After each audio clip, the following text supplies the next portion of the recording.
Hello students, मैं हूं doctor अनुराग।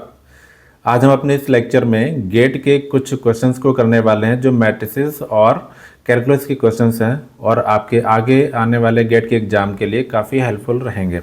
तो शुरू करते हैं हम अपने पहले क्वेश्चन से। क्वेश्चन में क्या गिवन है आपका कि आपके पास ये फंक्शन गिवन है और उस फंक्शन में x का जो डोमेन है वो भी गिवन है। वो क्या है आपका -8 to 0। ठीक है, तो अब हमें क्या फाइंड करना है, इस फंक्शन के लिए मैक्सिमा और मिनिमा फाइंड करना है और मैक्सिमम और मिनिमम वैल्यू को भी फाइंड करना है। हमें सबसे पहले फाइंड करना है कि किस पॉइंट पे मैक्सिमम वैल्यू होगी और किस पॉइंट पे मिनिमम वैल्यू होगी, और उन सारे पॉइंट्स पे हमें मैक्सिमम और मिनिमम वैल्यू को फाइंड करना है। तो शुरू करते हैं। क्योंकि ये हमारे पास सिंगल वेरिएबल फंक्शन है, इसलिए हम क्या करेंगे, इसको सॉल्व करने के लिए सबसे पहले हम इसको डिफ्रेंशिएट करेंगे उस वेरिएबल के रिस्पेक्ट में। ठीक है, तो हम डिफ्रेंशिएट करते हैं विद रिस्पेक्ट टू एक्स। तो फर्स्ट डेरिवेटिव आपका क्या आएगा, एक्स स्क्वायर प्लस 7x और प्लस 10।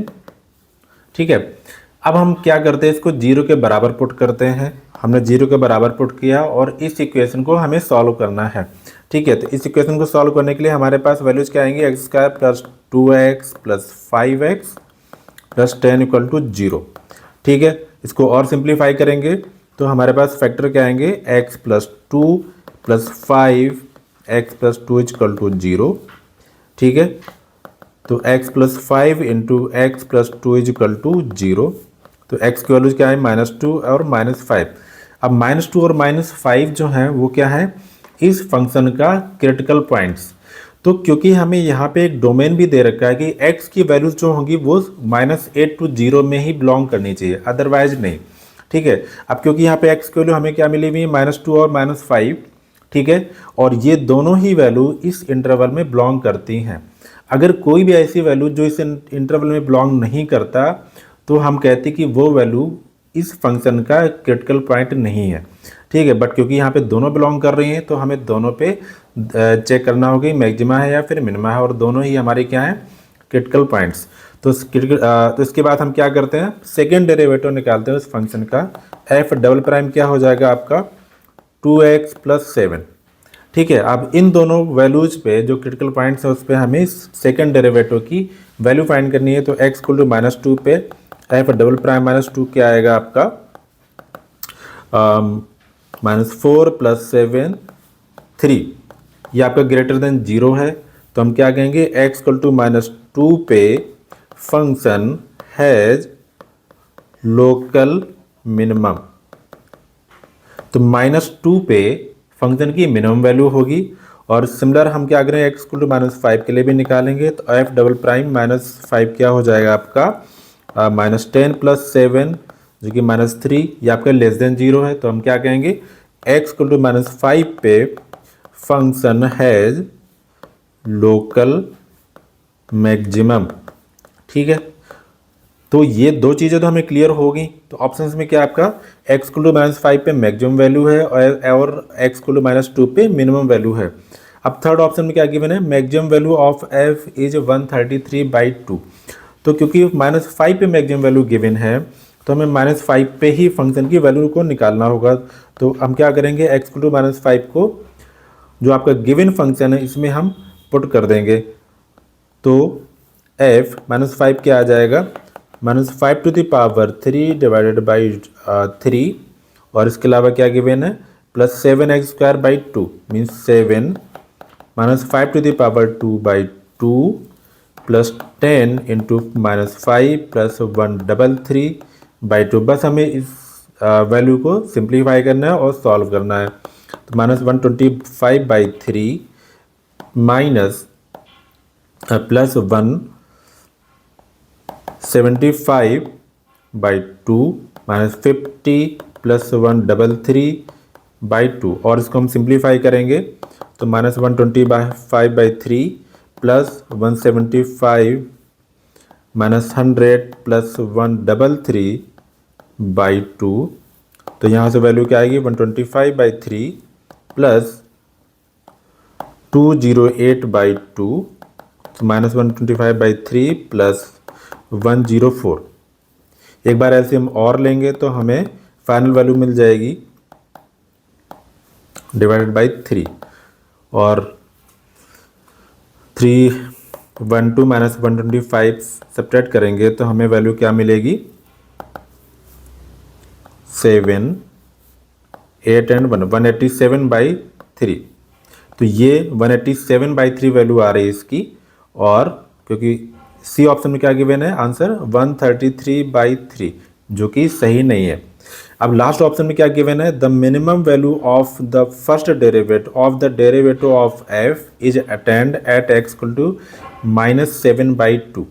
ठीक है, तो minimum value of first derivative, तो फर्स्ट डेरिवेटिव क्या था इसका, फर्स्ट डेरिवेटिव हमने निकाला था x² + 7x + 10, x² + 7x + 10।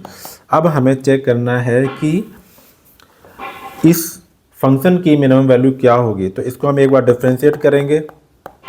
ये हमने लेट कर लेते हैं, हम gx लेट कर लेते हैं। अब हमें इस gx की मिनिमम वैल्यू फाइंड करनी है, तो हम क्या करेंगे, gx का डेरिवेटिव निकाल लेंगे, दैट मीन्स 2x + 7, और इसको 0 के बराबर पुट करेंगे तो हमारे पास वैल्यू क्या आएगी, -7/2।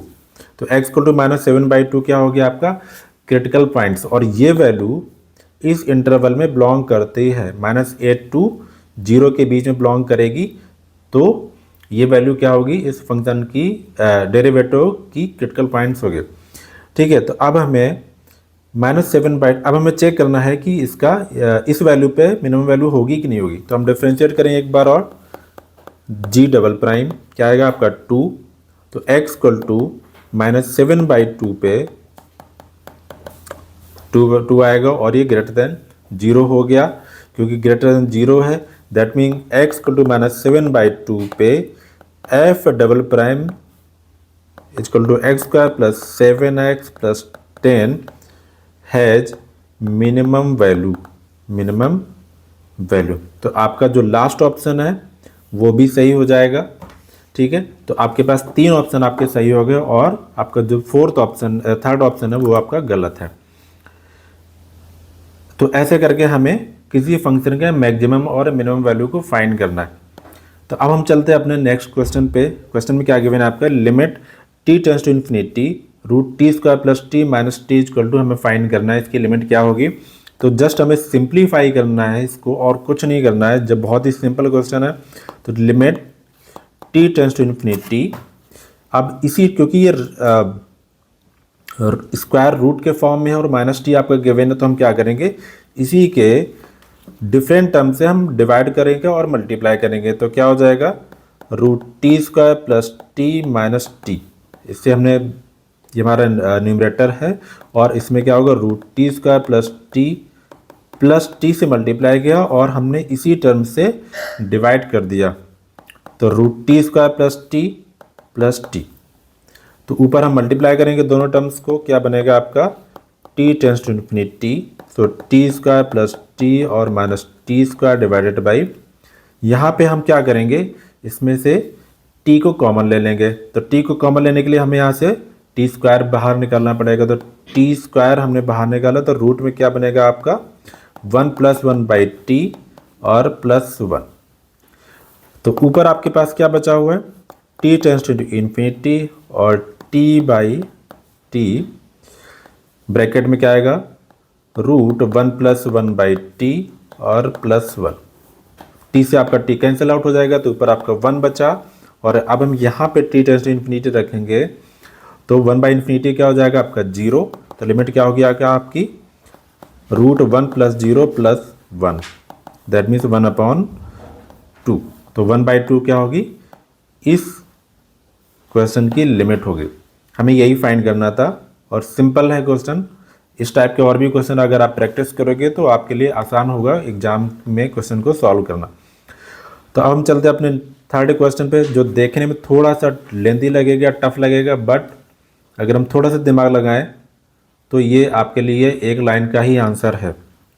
अब क्योंकि f(x) क्या है आपका, e⁻x - e⁻−x/2, और ये किसके बराबर हम लिख सकते हैं, ये किसके बराबर हम लिख सकते हैं, sin हाइपरबोलिक x। ठीक है, अब हमें क्या करना है, 10th डेरिवेटिव, इस फंक्शन का 10th डेरिवेटिव पे वैल्यू फाइंड करनी है x = 0 पे। तो इसका फर्स्ट डेरिवेटिव क्या हो जाएगा आपका, cos हाइपरबोलिक एक्स। अब at x equal to zero, at x equal to zero, f single prime zero क्या हो जाएगा, cos hyperbolic zero that is 1। ठीक है, अब इसका सेकेंड डेरिवेटिव निकालेंगे, वो क्या बनेगा आपका, कॉस हाइपरबोलिक एक्स का जो डिफ्रेंसिएशन होता है वो क्या होगा आपका, साइन हाइपरबोलिक एक्स। अब यहाँ पे हम x equal to zero put करेंगे तो साइन हाइपरबोलिक जीरो क्या हो जाएगा आपका, जीरो। सिमिलर हम थर्ड डेरिवेटिव निकालेंगे, वो भी आपका क्या हो जाएगा, कॉस हाइपरबोलिक एक्स। तो cos hyperbolic x at x equal to zero क्या हो जाएगा, 1। उसके बाद हम फिर से फोर्थ डेरिवेटिव निकालेंगे, वो भी आपका साइन हाइपरबोलिक एक्स हो जाएगा जो कि जीरो होगा। तो अब यहाँ पे आप देख सकते हो कि सेकेंड डेरिवेटिव आपका साइन हाइपरबोलिक एक्स है, फोर्थ डेरिवेटिव भी आपका साइन हाइपरबोलिक एक्स है। तो ऐसे ही करके आप जो चेन बनेगी उसमें क्या हो जाएगा, जो इवन ऑर्डर का जो डेरिवेटिव है वो क्या हो जाएगा, साइन हाइपरबोलिक एक्स ही रहेगा। आप चाहे जितनी बार ही डिफ्रेंशिएट कर लें, इनफाइनाइट टाइम्स भी अगर आप करेंगे तब भी साइन हाइपरबोलिक एक्स ही होगा। अब हमें एफ टेंथ डेरिवेटिव निकालना है, तो एफ टेंथ डेरिवेटिव भी आपका साइन हाइपरबोलिक एक्स रहेगा और एक्स इक्वल टू जीरो पे इस डेरिवेटिव की वैल्यू क्या हो जाएगी आपकी, zero. Sine hyperbolic zero equal to zero. तो ये प्रोसेस मैंने समझाने के लिए इतना बताया हुआ है, बट एग्जाम में आपको इतना नहीं करना है, आपको डायरेक्ट देखना है कि क्या आ रहा आंसर और पुट टिक मार देना। इतना टाइम नहीं लगेगा एग्जाम में अगर आपके पास आपने प्रैक्टिस कर रखी है अच्छी खासी। अब जो आपका फोर्थ क्वेश्चन है वो आपका क्या है, आपका फोर्थ क्वेश्चन में एक प्रॉपर्टी गिवन है। ये प्रॉपर्टी क्या गिवन है, norm of A x square equal to norm of x square. जहाँ पे ए क्या है आपका एन क्रॉस एन मैट्रिक्स है और उस एन क्रॉस एन मैट्रिक्स में जो एंट्रीज हैं वो क्या आपकी रियल वैल्यूज हो रखी हैं।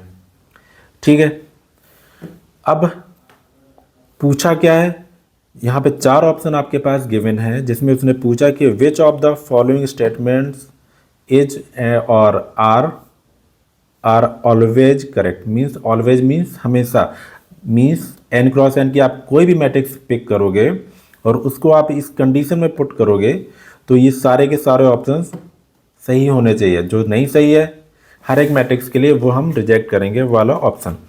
तो क्योंकि ऑलवेज वर्ड यहाँ पे लगा रखा है को तो किसी ना किसी कारणवश लगाया होगा, तो इस पे हमें ध्यान देना है कि अगर ये ऑलवेज वर्ड है दैट मीन्स कुछ ना कुछ यहाँ पे छिपा हुआ है। तो जो कंडीशन हम उस पर ध्यान देंगे, कंडीशन क्या गिवन है आपकी,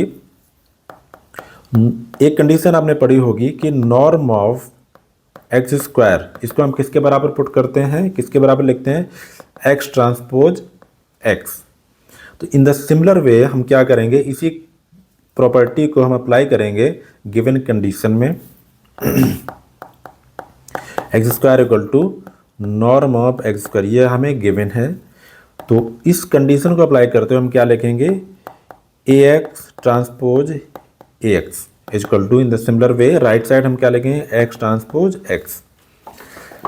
अब एक और प्रॉपर्टी होती है कि हम अगर ए बी ट्रांसपोज लेते हैं, दो मैट्रिक्स का जो मल्टीप्लिकेशन उसका हम ट्रांसपोज लेते हैं वो किसके बराबर हो जाएगा, बी ट्रांसपोज ए ट्रांसपोज।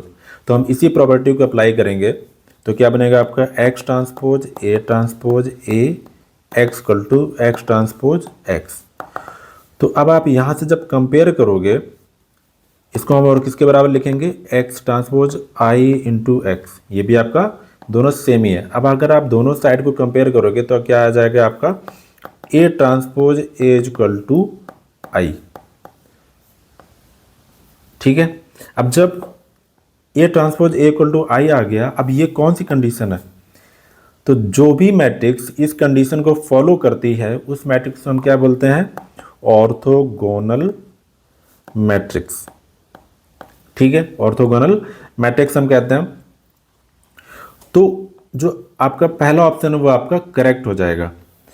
अब उसने बोला है कि सेकंड ऑप्शन में A equal to I, where I is the identity matrix, और क्या लिखा है उसने, is the only solution, is the only solution means identity matrix ही इस कंडीशन को सेटिस्फाई करेगी, जो कि गलत स्टेटमेंट है। इसके अलावा भी और भी आइडेंटिटी मैट्रिक्स के अलावा और भी मैट्रिक्स होती हैं जो कि ऑर्थोगोनल मैट्रिक्स होती हैं और इस कंडीशन को सेटिस्फाई करेगा। फॉर एग्जांपल अगर हम चेक करते हैं ए इक्वल टू 0 -1 1 एंड 0, ठीक है। तो अब इस मैट्रिक्स को हम इस कंडीशन में पुट करके चेक करेंगे कि क्या वाकई में आंसर सही है। तो A transpose A equal to क्या आ जाएगा आपका 0 1 -1 0 और 0 -1 1 0 को मल्टीप्लाई करेंगे तो हमारे पास आएगा 1 0 0 एंड 1। ये आइडेंटिटी मैट्रिक्स, अब देखो ये आपकी आइडेंटिटी मैट्रिक्स नहीं है जो हमने पिक करी हुई है, बट ऑर्थोगोनल मैट्रिक्स की जो कंडीशन है उसको सेटिस्फाई कर रहा है। दैट मीन्स ये मैट्रिक्स मीन्स आइडेंटिटी मैट्रिक्स के अलावा और भी मैट्रिक्स हैं जो ऑर्थोगोनल होती हैं, ठीक है। तो आपका सेकंड ऑप्शन गलत हो गया, ठीक है। अब हम चलते हैं थर्ड ऑप्शन पे कि जो भी आपकी मैट्रिक्स होगी दैट मीन्स ऑर्थोगोनल मैट्रिक्स होगी उसकी आइगन वैल्यूज क्या होंगी 1 और -1, ठीक है। तो बट ये भी गलत होगा, क्यों? क्योंकि आपके पास ये मैट्रिक्स जो गिवन है क्या इसकी आइगन वैल्यूज भी 1 और -1 है? अगर है तो हम चेक करेंगे। तो हम इस क्या करेंगे, इसकी आइगन वैल्यूज को हम फाइंड करेंगे। उसके लिए हम क्या करते हैं, determinant of a minus lambda equal to 0 put करते हैं। तो जब आप इसको फाइंड करोगे तो इसकी आइगन वैल्यू क्या आएगी, माइनस लैम्डा -1 मैट्रिक्स हम पुट करते हैं 1 और माइनस लैम्डा इक्वल टू 0। इसका डिटरमिनेंट निकालेंगे हम तो क्या बनेगा lambda square plus 1 equal to 0। तो लैम्डा क्या आ जाएगा आपका प्लस माइनस आई, जो कि कॉम्प्लेक्स आइगन वैल्यूज हैं, ठीक है। तो क्योंकि ये कॉम्प्लेक्स आइगन वैल्यूज हैं तो आपकी थर्ड, और बट ये क्या थी आपकी ऑर्थोगोनल मैट्रिक्स भी थी। तो आपका जो थर्ड ऑप्शन है ये कॉन्ट्राडिक्ट कर रहा है कि 1 और -1 ही जरूरी नहीं यही हो। अब यहाँ पे फोर्थ ऑप्शन क्या गिवन है, ए हैज फुल रैंक, ठीक है। A has full rank, full rank आपके पास कोई भी एन क्रॉस एन मैट्रिक्स होगी, ठीक है। एन क्रॉस एन मैट्रिक्स की फुल रैंक का मतलब क्या है, उस एन क्रॉस एन मैट्रिक्स का जो रैंक होगा वो एन होना चाहिए। अब क्योंकि ऑर्थोगोनल मैट्रिक्स है आपके पास तो उस मैट्रिक्स का हम क्या करते हैं, डिटर्मिनेंट के थ्रू हम चेक करेंगे कि रैंक क्या होगा। अगर 0 रैंक का डिटर्मिनेंट आपका 0 आता है तो उस मैट्रिक्स की जो रैंक होगी वो लेस देन एन होगी। अगर नॉन जीरो आता है तो उस मैट्रिक्स की जो रैंक होगी वो एन होगी। तो हम यहाँ पे determinant of A transpose A equal to determinant of I, ठीक है। तो इसको हम कैसे निकालें, determinant of A transpose equal to determinant of A. अगर हम किसी मैट्रिक्स का ट्रांसपोज लेते हैं फिर भी दोनों मैट्रिक्स का जो डिटर्मिनेंट होता है वो सेम ही होता है। तो determinant of A equal to 1। तो हम क्या करें, determinant of A square equal to 1। तो यहाँ से हम क्या चेक कर सकते हैं कि डिटर्मिनेंट क्या हो जाएगा आपका नॉन जीरो आ रहा है। जब नॉन जीरो डिटर्मिनेंट है दैट मीन्स वो मैट्रिक्स क्या है, इनवर्टिबल मैट्रिक्स है और उसकी रैंक क्या होगी यार, फुल रैंक होगी। मीन्स अगर एन क्रॉस एन मैट्रिक्स है तो उसकी रैंक क्या होगी एन। तो आपका लास्ट ऑप्शन जो है वो करेक्ट हो जाएगा। तो हमारे पास सिर्फ दो ऑप्शन सही हैं, ए एंड डी, ठीक है। तो हम अगले क्वेश्चन पे चलते हैं। हमारे पास अगला क्वेश्चन क्या गिवन है, ए आपका कोई एन क्रॉस एन मैट्रिक्स है जो कि इस कंडीशन को सेटिस्फाई करता है। और ये सारे के सारे आप ध्यान से देखिएगा, ये सारे क्वेश्चन आपके डेटा साइंस और आर्टिफिशियल इंटेलिजेंस के एग्जाम में आए हुए हैं जो कि गेट का एग्जाम होता है, काफ़ी ज़्यादा इंपॉर्टेंट है। तो इसको आप सबको ध्यान से देखिएगा। तो ये कंडीशन यहाँ पे गिवन है ए क्यूब इक्वल टू ए। तो अगर कोई मैट्रिक्स जो है इस कंडीशन को सेटिस्फाई करेगा दैट मीन्स उस आइगन वैल्यूज को भी सेटिस्फाई करेगा। तो हम यहाँ से क्या करते हैं, तो लैम्डा क्यूब इक्वल टू क्या हो जाएगा आपका लैम्डा, ठीक है। यहाँ से हम लैम्डा की वैल्यूज निकालते हैं, लैम्डा कॉमन लिया हमने तो लैम्डा स्क्वायर -1 इक्वल टू 0। यहाँ से लैम्डा क्या हो जाएगा 0 1 एंड -1। अब क्योंकि लैम्डा की वैल्यूज क्या है 0 1 एंड -1 तो इस मैट्रिक्स का जो डिटरमिनेंट वो क्या हो जाएगा 0 इंटू 1 इंटू -1 दैट मीन्स 0। तो जब आपका डिटरमिनेंट 0 हो गया तो क्या वो मैट्रिक्स इनवर्टिबल होगी, नहीं होगी। तो यहाँ पे जो ऑप्शन गिवन है ए इज इनवर्टिबल, तो यह वाला ऑप्शन आपका गलत हो जाएगा क्योंकि डिटरमिनेंट क्या हो जा रहा है आपका 0। सेकेंड ऑप्शन क्या क्या गिवन है, डिटरमिनेंट ऑफ ए इज 0। यहाँ पे भी आपका इस क्वेश्चन में देखिएगा always given, always word given means हर एक मैट्रिक्स के लिए कंडीशन सेटिस्फाई करेगी, तो क्या ये कंडीशन सेटिस्फाई भी करेंगी?